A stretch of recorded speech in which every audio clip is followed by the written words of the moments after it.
George Russell has been speaking to the press, including our man Tim Cry on the ground, about the start procedure and some speculation about why it isn't going to change for this Chinese Grand Prix or potentially in the future.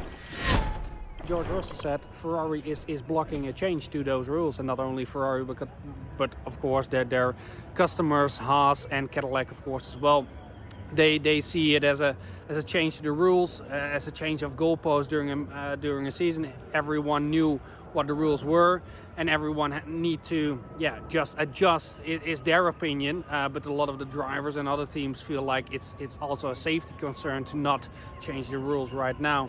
So a difficult situation. We don't have a change for this race, at least. They want to do more races. We have China and Japan, Japan in 2 weeks time, of course, and then most likely a break of a month when Bahrain and Saudi got cancelled. So there is room to make some changes, but FIA needs a majority of the teams and stakeholders to agree on a rule change. And of course, with three teams ignoring or at least declining a rule change, it's going to be difficult to make those changes. George Russell called them selfish. He didn't really name Ferrari, but everyone knew. He mentioned them, of course, but made it a little bit selfish because he thinks the thing for F1 is more important than only the selfish reasons of all the teams. So Tim there basically finding out that George Russell pointing the fingers squarely, or not so squarely maybe, if you want to be a bit more vague as he is, the Ferrari don't want to make any adjustments to prevent crashes at the start of the races.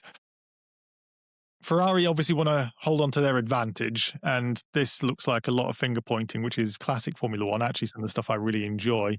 Are they right to forget safety? Is that your take on this? It's a safety thing? Or is it just, hey, we've got this advantage, don't take it away from us?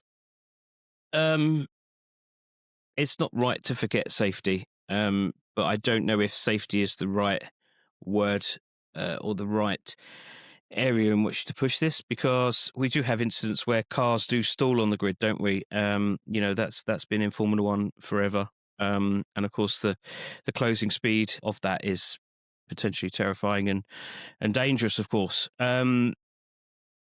Teams will put pressure on others and ask for a regulation change if they feel that another team has an advantage. So that's exactly what I'm thinking at the moment. I just don't think it's on the grounds of safety at this moment in time. We've only had one race.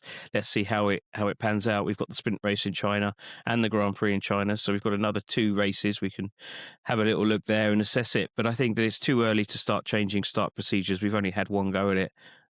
Yes, it was a nervy moment for Colapinto, but we have seen it before in the past with the old engines, and we will in the future as well. So I think it's a little bit too early to start going down that route.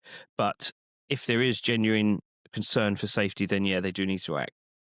Is it looking at it from, like you say, two sides of the same coin, that sort of expression, that the other side of this coin is Ferrari pointing at Mercedes and saying, you might be better at this, Ben. The regulation about, is it 4% speed or 4% performance difference?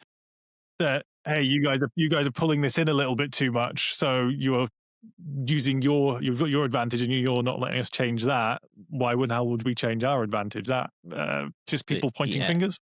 Exactly, and it's the same as the engine compression ratio that was dominating headlines in the pre-season.